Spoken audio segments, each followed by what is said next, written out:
Ethan Frome by Edith Wharton. Recording by Ellis Johnson. Introduction. I had the story, bit by bit, from various people, and, as generally happens in such cases, each time it was a different story. If you know Starkfield, Massachusetts, you know the post office.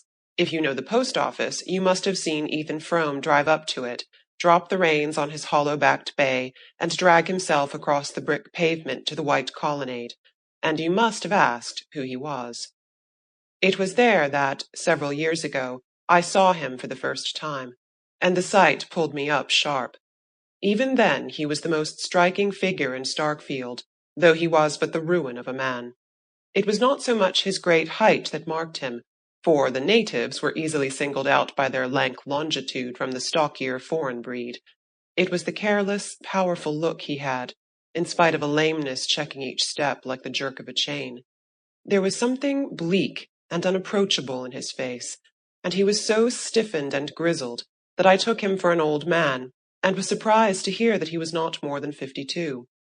I had this from Harmon Gow, who had driven the stage from Bettsbridge to Starkfield in pre-trolley days, and knew the chronicle of all the families on his line. "He's looked that way ever since he had his smash-up, and that's 24 years ago come next February," Harmon threw out between reminiscent pauses.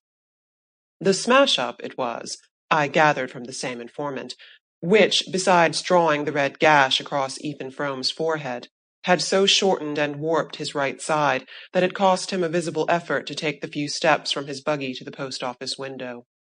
He used to drive in from his farm every day at about noon, and as that was my own hour for fetching my mail, I often passed him in the porch, or stood beside him while we waited on the motions of the distributing hand behind the grating.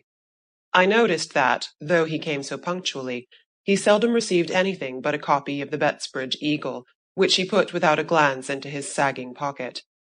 At intervals, however, the postmaster would hand him an envelope addressed to Mrs. Zenobia or Mrs. Zena Frome, and usually bearing conspicuously in the upper left-hand corner the address of some manufacturer of patent medicine and the name of his specific.